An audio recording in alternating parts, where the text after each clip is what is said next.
Hello मेरे प्यारे बच्चों, कैसे हो आप सब। उम्मीद करता हूँ एकदम फर्स्ट क्लास हो गए। हम लोग स्टार्ट किए थे अपनी classes aldehyde ketone and carboxylic acid. और जैसा कि आपको याद होगा कि यस सर, हम लोगों ने एल्डिहाइड एल्डिहाइड एंड कीटोन को कंप्लीट कर लिया है। अब हम बात करने जा रहे हैं किसके बारे में? कार्बोक्सिलिक एसिड के बारे में। तो एक बेसिक इंट्रोडक्शन से शुरुआत करते हैं कार्बोक्सिलिक एसिड की। एक लंबी सांस ले लीजिए। मैं कौन? आपका केमिस्ट्री टीचर उमेश सर। तो स्टार्ट करते हैं। देखो, कार्बोक्सिलिक एसिड मतलब क्या? मैंने आपसे बोला था ये भी कार्बोनिल कंपाउंड ही है, मतलब यहाँ भी सी डबल बॉन्ड ओ तो होता ही होता है। बस एसिड में क्या होता है, इसके एक तरफ तो लगा होता है एल्काइल ग्रुप और दूसरी तरफ क्या लगा होता है? Hydroxyl group. तो इसी को हम क्या बोलते हैं? Carboxylic acid. ठीक, आप अच्छे से जानते हो गए ये बात, है ना? ये कोई पहली बार तो सुना नहीं है। आप जानते हो कि कार्बोक्सिलिक एसिड का सिंबल क्या है। ठीक है, कहानी को बढ़ाऊं आगे। चलो ध्यान से सुनना मेरी बात।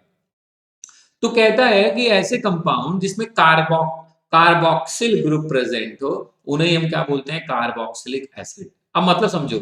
देखो, इस ग्रुप को हम क्या बोलते हैं? Carbonyl group. इस ग्रुप को क्या बोलते हैं? Hydroxyl group. दोनों को मिला दो, कार्बोनिल और हाइड्रोक्सिल क्या बन गया? कार्बोक्सिल। ठीक है। तो जिसमें कार्बोक्सिल ग्रुप प्रेजेंट हो उसी को हम क्या बोलते हैं? Carboxylic acid. अब ये जो इधर लगा हुआ आर है, ये आर भी हो सकता है, मतलब एलिफैटिक भी हो सकता है, और ए आर मतलब फिनाइल ग्रुप एरोमेटिक कंपाउंड। तो वो क्या है? आर जो है आपका, वो एलिफैटिक भी हो सकता है और एरोमेटिक भी हो सकता है। लाइक अगर ये आर हुआ तो R C double O H, ये ए आर हुआ तो A R C double O H.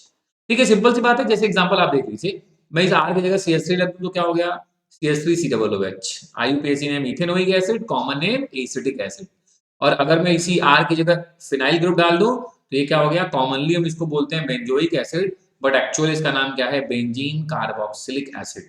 अगर आपको आईयूपीएसी याद होगी तो आपको याद होगा कि कार्बन कंटेनिंग फंक्शनल ग्रुप अगर लॉन्गेस्ट कार्बन चेन में नहीं आते तो हम कार्ब लगा के उनका नाम लिखते हैं।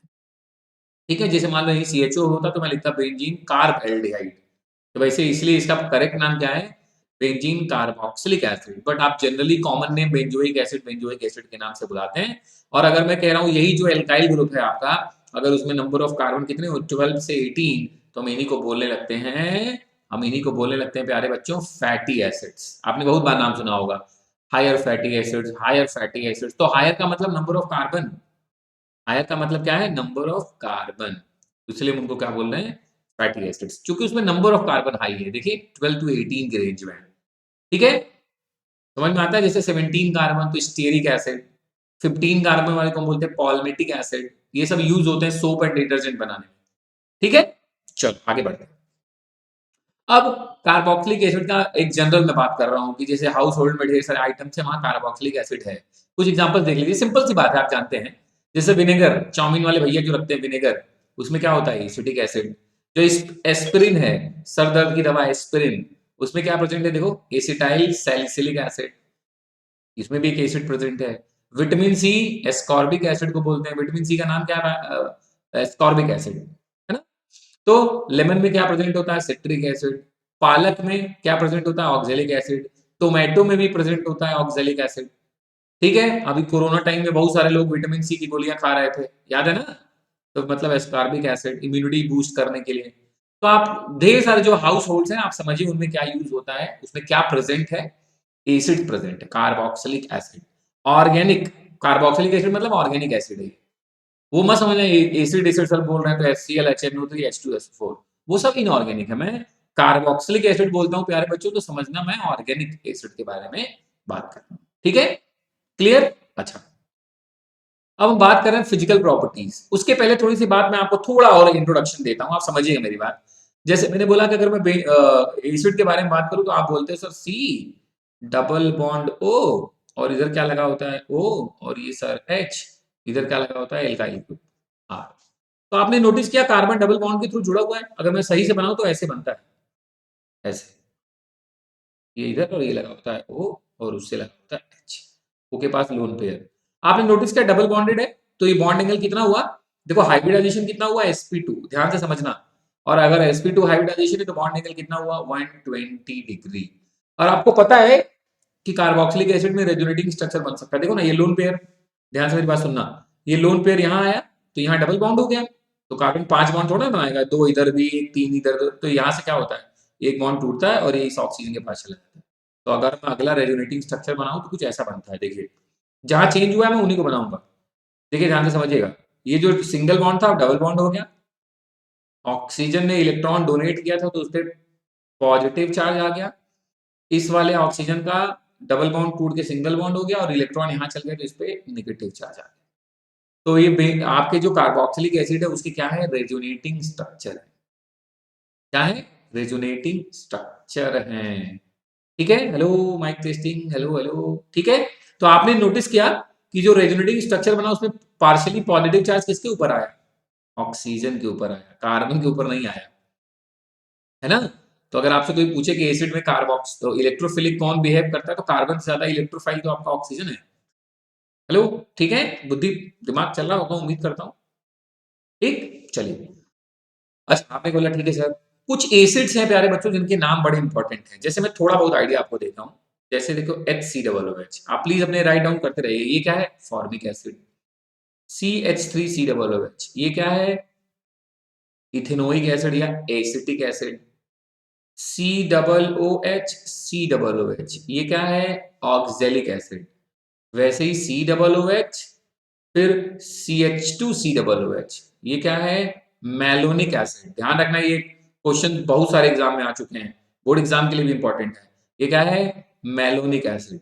यही मैं लिखूं COOH, CH2 एक बार और बढ़ा दो, मतलब एक कार्बन और बढ़ गया, तब क्या हो गया, सक्सिनिक एसिड। क्या है इसका नाम, सक्सिनिक एसिड।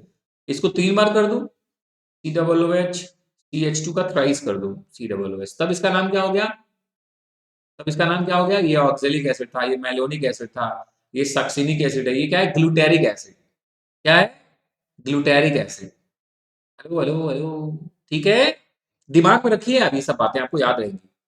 तरीका क्या है, मतलब ट्रिक जो है वो कहता है ओम सॉन्ग गा। देखो, ओ से ऑक्जेलिक एसिड, म से मेलोनिक एसिड, एस से ये क्या था, ऑक्जेलिक मेलोनिक, ये क्या था, सक्सिनिक एसिड, एच से सक्सिनिक एसिड, ग्ली से ग्लूटेरिक एसिड, और गा से ये अगला अगर 4 हो गया तो ग्लूटामिक एसिड।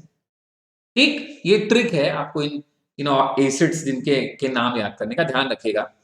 फॉर्मिक हो गया, एसिटिक हो गया, ऑक्जेलिक हो गया, मेलोनिक हो गया, सक्सिनिक हो गया, ग्लूटेरिक हो गया और फिर ग्लूटामिक हो गया। ठीक है, ये ध्यान रखिएगा, इंपॉर्टेंट रहेंगे, इसीलिए मैंने रुक के आपको बताया कि अपने दिमाग में ये सब बातें बैठ लीजिए। ठीक, अब हम सीधा आते हैं कहाँ पे, देखिए नेमिंग वेमिंग का फंडा आपको IUPAC नेमिंग ऑब्वियसली मैंने बताया है कि अगर आपको नहीं आती होगी तो प्लीज आप अपने ऐप में जाके वहां से देख लीजिए। 11th क्लास में IUPAC नेमिंग के प्रॉपर वीडियोस पड़े होंगे, वहां से देख लीजिए, पढ़ लीजिए अच्छे से, है ना। क्योंकि आपको ये फंडा पता है कि क्या फंडा है नेमिंग तरीका। ठीक है, ये सीखी हुई बात है, तो इसीलिए मैं आपको मेन कहानी पे आता हूँ। हम आ गए फिजिकल प्रॉपर्टीज पे, ध्यान से सुनिए।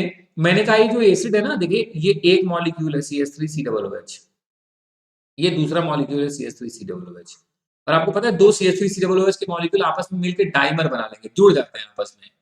कैसे जुड़ जाते हैं, थ्रू द हाइड्रोजन बॉन्ड। ये देखिए H एक तरफ कोवेलेंट बॉन्ड से जुड़ा है, एक तरफ हाइड्रोजन बॉन्ड से, दोनों तरफ अपने इलेक्ट्रोनेगेटिव एटम है, देखो ONF में से है, देखो दोनों तरफ। तो कह रहा है हाइड्रोजन बॉन्ड बन जाता है किसके बीच में, दो मॉलिक्यूल्स ऑफ एसिटिक एसिड के बीच में। ठीक, तो एसिटिक एसिड क्या बना लेगा, डाइमर, हाइड्रोजन बॉन्ड की वजह से। तो इसीलिए कहते हैं कि इस वजह से जो उनका स्ट्रेंथ है वो बढ़ जाता है, इसलिए हम कहते हैं कि भैया उनका बॉइलिंग पॉइंट क्या हो जाता है, कार्बोक्सिलिक एसिड का हाई होता है ना। कार्बोक्सिलिक एसिड का बॉइलिंग पॉइंट क्या होता है, हाई, बिकॉज ये डाइमर फॉर्म कर लेते हैं, इनके पास हाइड्रोजन बॉन्ड बनाने की एबिलिटी है, दैट्स वाई। ठीक, तो पहला इंपॉर्टेंट था वही वाले मैंने उठाए हैं, पहला बॉइलिंग पॉइंट। सॉलिबिलिटी की बात करें तो अभी आपने नोटिस किया, because they have ability to form hydrogen bond. अब हाइड्रोजन बॉन्ड बना सकते हैं तो इसका मतलब ये वाटर में क्या होंगे, सॉल्युबल। तो वही बात लिखी है कि कार्बोक्सिलिक एसिड्स क्या होते हैं, आर सॉल्युबल इन वाटर। ठीक, कार्बोक्सिलिक एसिड्स आर पोलर, अभी मैंने आपको दिखाया भी था, due to the presence of hydroxyl in the carboxyl group, so they are able to form hydrogen bond with a water molecule। आपको एक फंडा क्लियर है। ठीक, smaller carboxylic acids are soluble because ये हाइड्रोजन बॉन्ड बना लेते हैं, लेकिन जब लार्जर होंगे, कार्बन नंबर 6 से ज्यादा होगा, तो वो लेस सॉल्युबल होंगे, क्योंकि फिर दूरी बढ़ेगी ना, कार्बन चेन बढ़ेगा, कार्बन चेन बढ़ेगा तो हाइड्रोफोबिक जो एंड है वो बढ़ जाएगा, तो इस वजह से हाइड्रोजन बॉन्ड बनाने की टेंडेंसी थोड़ी कम होती जाएगी। तो ये लाइन उसी के बिहाफ पे लिखा हुआ है। ठीक, आप समझ गए होंगे। लोअर मेंबर जो है टिल 5 कार्बन तक they are soluble in water, जैसे जैसे आप 6 से ऊपर जाते हो सॉल्युबिलिटी कम होने लगती है। ठीक है, ये फिजिकल प्रॉपर्टी से रिलेटेड दो बातें थी। पहला तो था उनसे रिलेटेड उनका बॉइलिंग पॉइंट, आप समझ गए कि अगर मैं similar number of carbon atom पकड़ लूँ, एसिड भी, अल्कोहल भी, एल्केन भी, तो भैया देखो एसिड्स के बॉइलिंग पॉइंट ज्यादा होंगे। ठीक है, because of they can ability to form hydrogen bond. और वैसे ही अगर मैंने आपसे बोला कि सॉल्युबिलिटी की बात करूं, तो वो भी आपने नोटिस किया कि हाइड्रोजन बॉन्ड बना लेते हैं, इस वजह से सॉल्युबल होंगे। हम्म? अब आते हैं मेन कहानी, that is preparation of carboxylic acid. ठीक, अच्छा अब मेरी बात ध्यान से सुनना। हम लोग क्या बोलते हैं, कुछ लोग कार्बोक्सिलिक एसिड के डेरिवेटिव होते हैं, जैसे समझिएगा ये आर सी ओ, ये ओ एच है तो ये क्या हो गया एसिड। अगर इसी ओ एच की जगह मैं NH2 लगा दूं तो तब हम बोलते हैं एसिड अमाइड, मतलब RCONH2 एसिड अमाइड।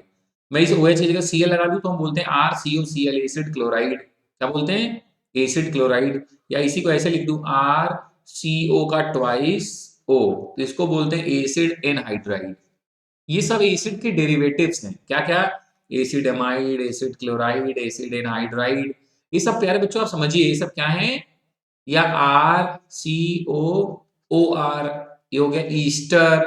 तो these are the acid derivative. फिर से समझ लीजिए कौन कौन, acid amide RCONH2, acid chloride RCOCl, acid anhydride RCO का ट्वाइस O, ईस्टर RCOOR। अब ये R एक जैसा भी हो सकता है, अलग भी हो सकता है, कोई टेंशन नहीं। तो ये सब क्या है, एसिड के डेरिवेटिव्स हैं। तो यार अब एसिड के डेरिवेटिव से ही तो आसान है एसिड बनाना, है ना, आसान है ना।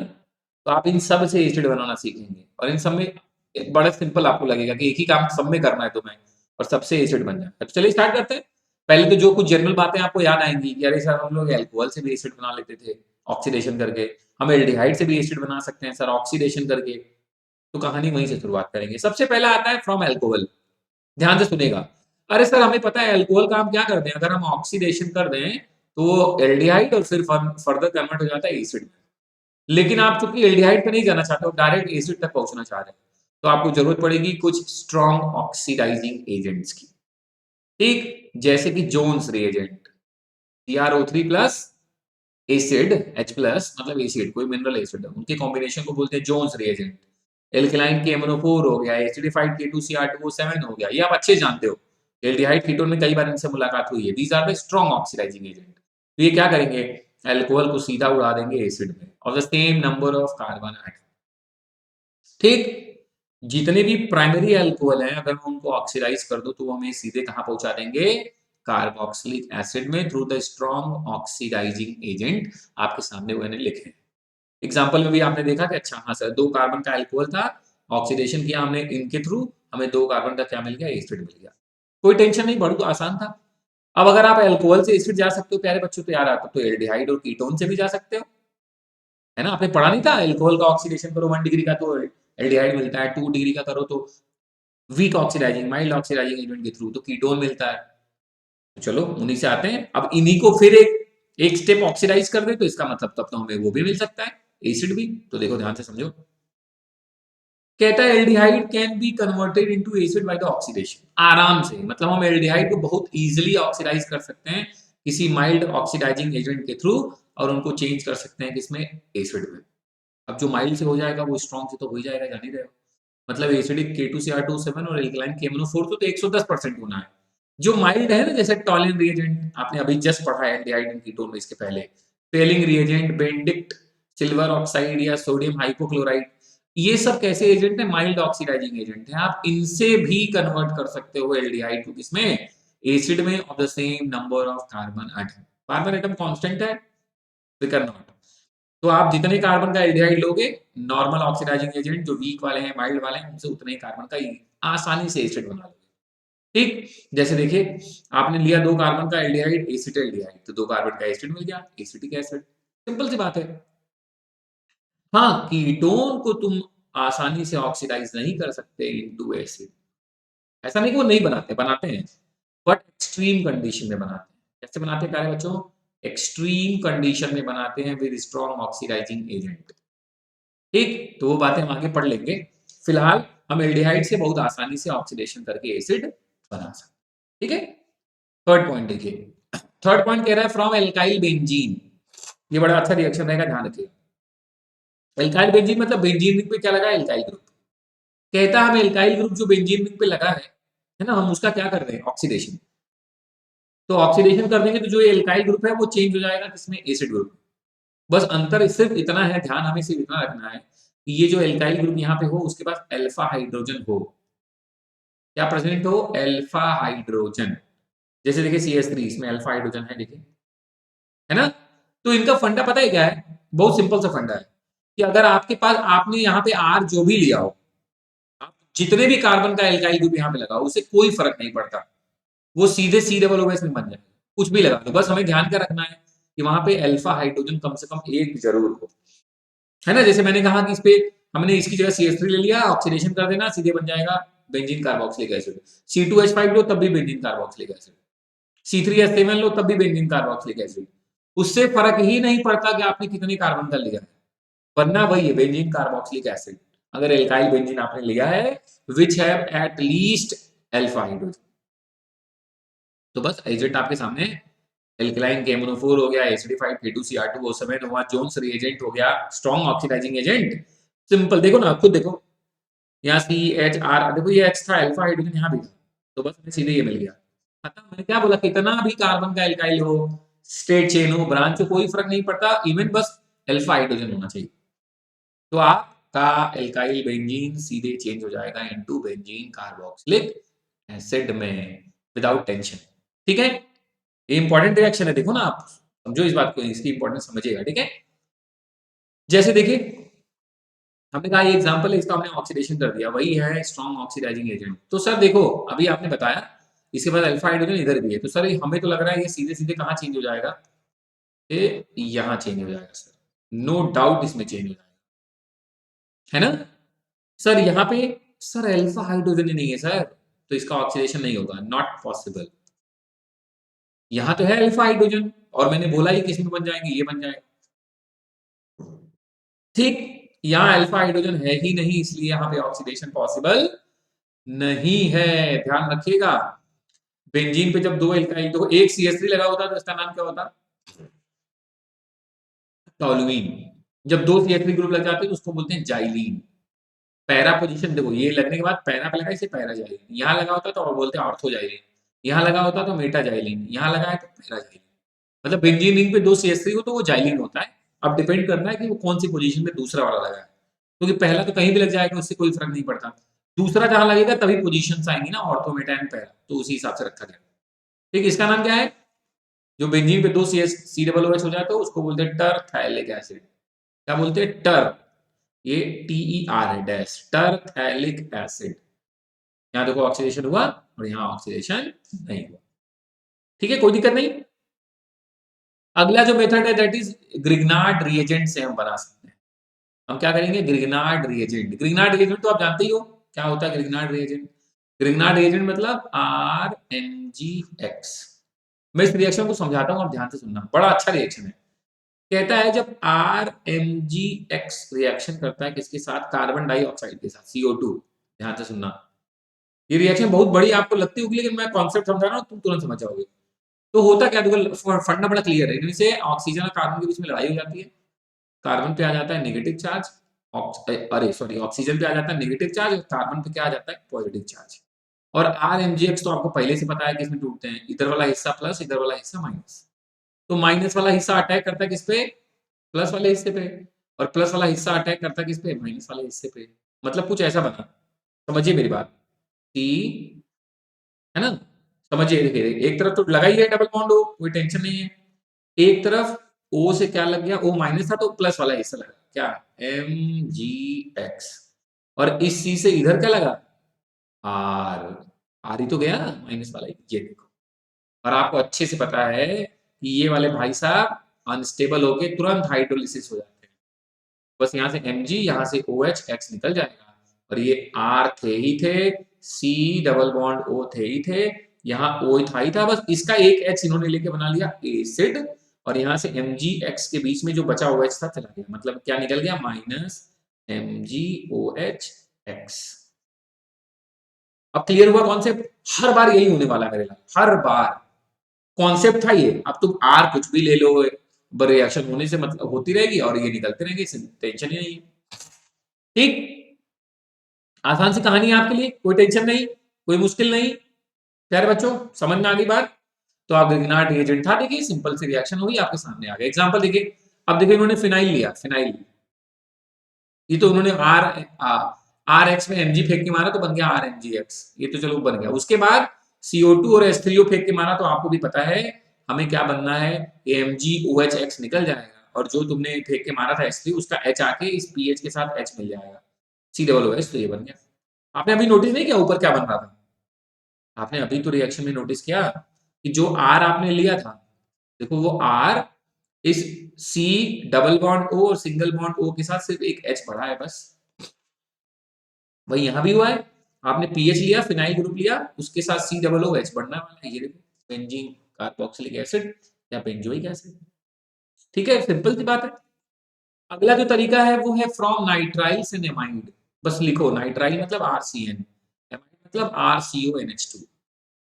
फंडा क्या है, रिएक्शन का लॉजिक क्या है कि R C triple bond N, हमें सिर्फ क्या करना है, हाइड्रोलिसिस, इसकी भी H2O तुम्हें फेंक के मारना है मेरे साथ, बस हाइड्रोलिसिस करनी है। देखो क्या होगा, ट्रिपल बॉन्ड था ना, अभी हो जाएगा single bond, R C single bond N। मेरी बात समझना, मैं क्या समझाने की कोशिश कर रहा हूं, दो बॉन्ड हटा, दो बॉन्ड हट गया, तो इस कार्बन के बाद दो जगह खाली हो गई, वो सेटिस्फाई हो गई ऑक्सीजन के साथ डबल बॉन्ड बना के, H2O का O यहां आ गया और N के बाद दो H चले गए, ये देखो बन गया एसिड अमाइड।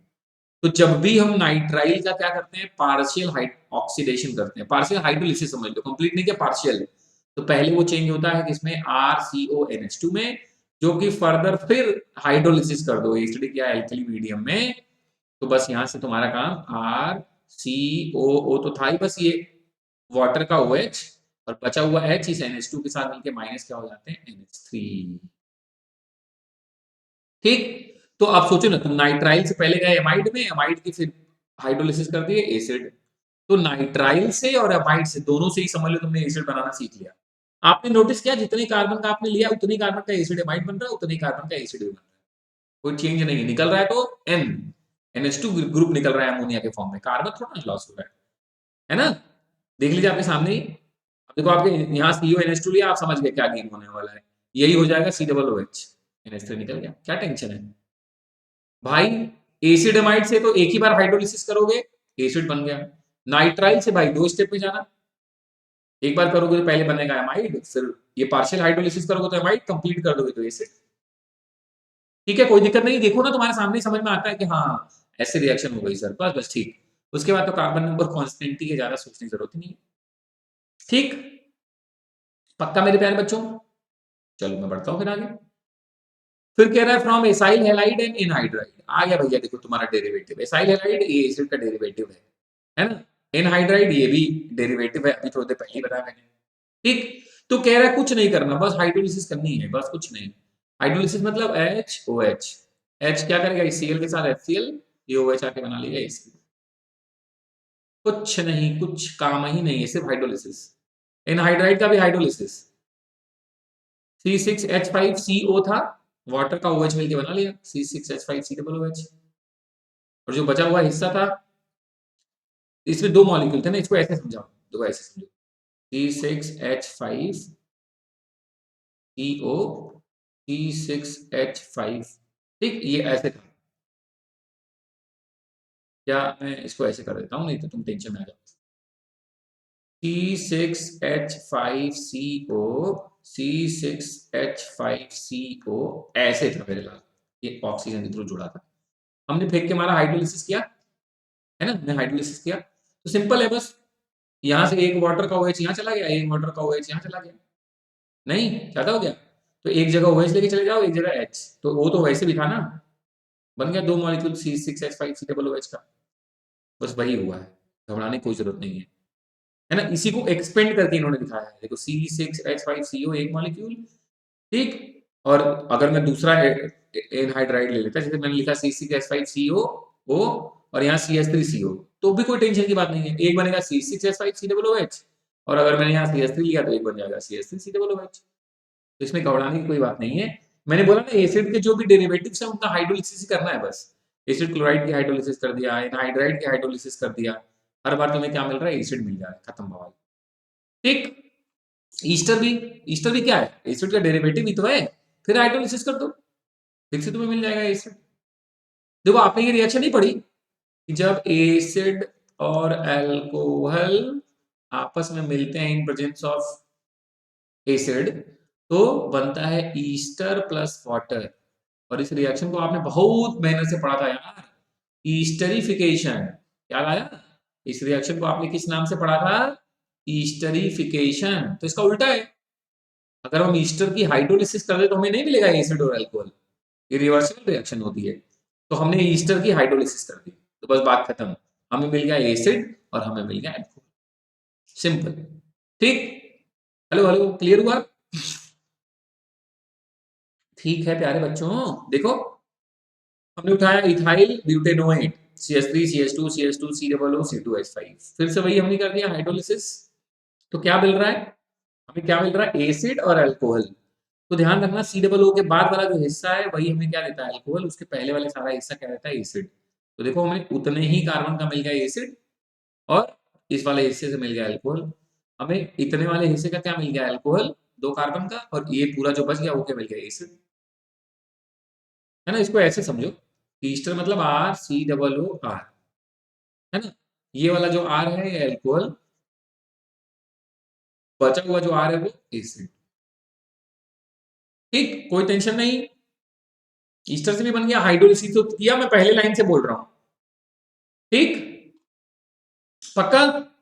फिर से सोच लो, आपने किससे किससे बनाया? सोचो। सर हमने अल्कोहल से बनाया, हमने एल्डिहाइड से बनाया, हमने और किससे बनाया? ग्रिग्नार्ड रिएजेंट से बना दिया सर। और किससे बना दिया भैया? सोचते जाओ बस। फिर हमने एसिड के डेरिवेटिव्स यूज किए सर, है ना? हमने क्या यूज किया? एसिड क्लोराइड यूज किया, एनहाइड्राइड यूज किया, ईस्टर यूज कर लिया, है ना? हमने एसिड्स के डेरिवेटिव भी तो यूज किए, देखो ईस्टर, उसके पहले वाला भी एसाइल हैलाइड एंड एनहाइड्राइड। ठीक, उसके पहले हमने एक और बनाया था नाइट्राइल्स और एमाइड। एसिड का एमाइड भी तो क्या है? एसिड डेरिवेटिव तो है। ठीक, उसके पहले तो RMGX था ही था। तो हमने ये अराउंड कितने मेथड्स पढ़े एसिड बनाने के? That is 7। 7 मेथड से हम लोगों ने एसिड प्रिपरेशन सीखा। बहुत आसान है, आपको साथ साथ दिख रहा होगा। मैंने लॉजिक बताया, कोई चीज जब लिख लिया था डायरेक्ट, तो मैंने आपको तोड़ के बता दिया कि कैसे। बस आपको साथ साथ नोट बनाना है और एक बार फिर से पढ़ लेना कि हाँ यार ठीक तो है, जितने कार्बन का लेना उतने कार्बन का बन रहा है। जहां पे जो जो लॉजिक था सबने प्रॉपर बता ही दिया यार, टेंशन लेने की कोई जरूरत ही नहीं है। ठीक है, पक्का? Well done. अब एक बार रिवाइज जरूर करते रहना मेरे लाल, है ना? चलो आगे बढ़ते हैं। अब हम बात करेंगे सीधे कहाँ? इनके केमिकल रिएक्शंस के बारे में। हम बात करेंगे इनके केमिकल रिएक्शंस के बारे में। तो आप इस बात को मैं आपको थोड़ा दूसरे तरीके से समझाने की कोशिश कर रहा हूँ, इनके केमिकल रिएक्शन को हम कैसे समझें। ठीक है, मैं आपको एक छोटा सा बात बताना चाहता हूँ और समझिएगा। देखिए, अगर मैं इनके केमिकल रिएक्शन की बात करूं तो RCOOH में जो केमिकल रिएक्शन है, कुछ केमिकल रिएक्शन तो O और H के बॉन्ड टूटने की वजह से, यही एसिडिक नेचर के लिए जिम्मेदार है। क्योंकि जब ये वाला बॉन्ड टूटता है तो क्या निकलता है? हाइड्रोजन। तो एसिडिक नेचर के लिए जिम्मेदार हो जाते हैं। जब कार्बन ऑक्सीजन वाला बॉन्ड टूटेगा, भाई कार्बन ऑक्सीजन बॉन्ड टूटेगा तो उनसे अलग रिएक्शंस आपको पढ़ने को मिलेंगे। O और H वाला बॉन्ड टूटेगा तो उनसे अलग रिएक्शन आपको पढ़ने के लिए मिलेंगे। समझो मेरी बात, मैं क्या बोलना चाह रहा हूँ, है ना? तो हमें जो इनकी केमिकल प्रॉपर्टीज है उनमें अलग अलग तरीके का बॉन्ड टूट के अलग अलग तरीके की रिएक्शंस पढ़नी है। ठीक है, तो चलिए मैं एक छोटा सा ब्रेक देता हूं आपको, इतना एक बार अच्छे से रिवाइज कर लिए, फिर मैं तुरंत आपके लिए वीडियो नया बना के अपलोड कर रहा हूं, जहां पे हम बात करेंगे chemical reactions, chemical properties of the carboxylic acid. तब तक मैं उम्मीद करता हूं आप झट से थोड़ा रेस्ट भी कर लेंगे, रिवाइज भी कर लेंगे। ठीक है प्यारे बच्चों, चलो फिर मेरी तरफ से एज यूजुअल जय श्री राधे, अपना ख्याल रखिए, खुश रहिए, मिलते हैं प्रभात से।